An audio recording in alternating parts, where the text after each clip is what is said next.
Savston here with Tom, getting ready to take a hot lap. We're ready. In an awesome car. Yes, we're in the M850i BMW, the street version of the race car. We're going to race at the Rolex 24, so we should have some fun now. Tell us about it as we go. Let's ride. Okay, so we're going to skip the pits here and go straight out onto the tri-oval, right by start-finish line here.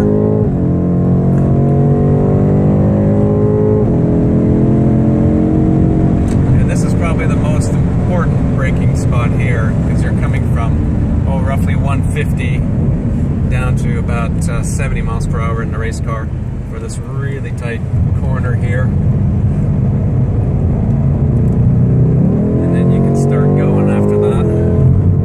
Take a little bit of curve there. Intense braking here. Intense braking, yeah. You've actually, in that short strip where we made it up to about 100 miles an hour there. And that's the International Horseshoe. It's a really long corner.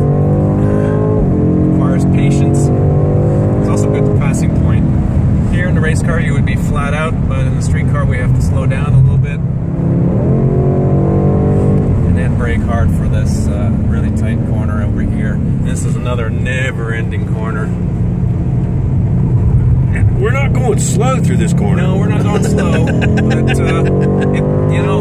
it feels like it's taking forever to get through it. This one here is really tight at the beginning, and with multiple surface changes, and then you can start rolling on the power as you come onto the banking.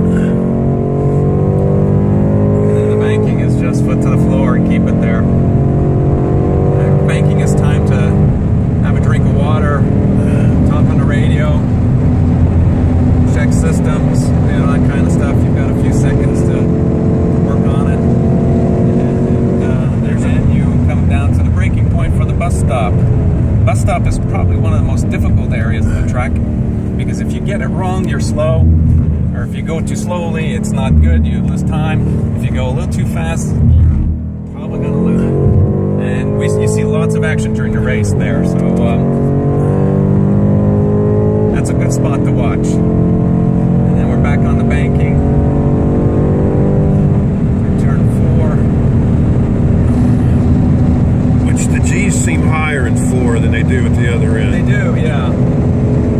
It's the same banking, and we're actually not going quite as fast.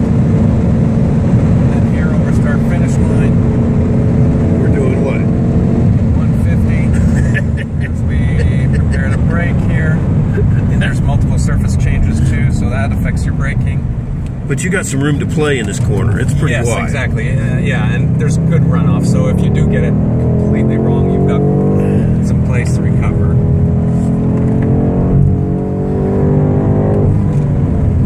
And we're back in the infield here. Can you imagine doing this in traffic? Yeah, at night.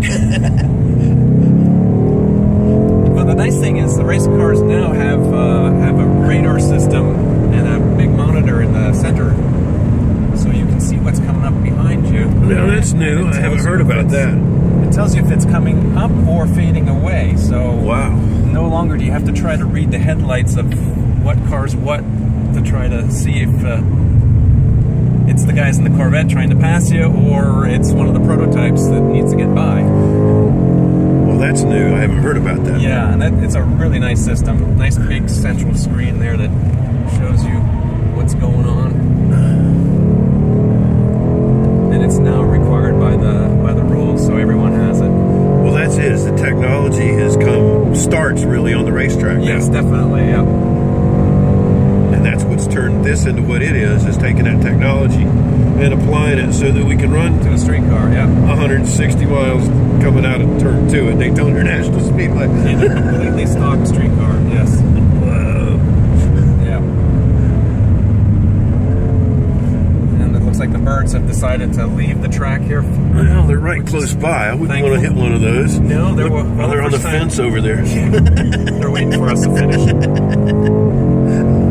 Came around one time, there were 6 of them on track. Oh.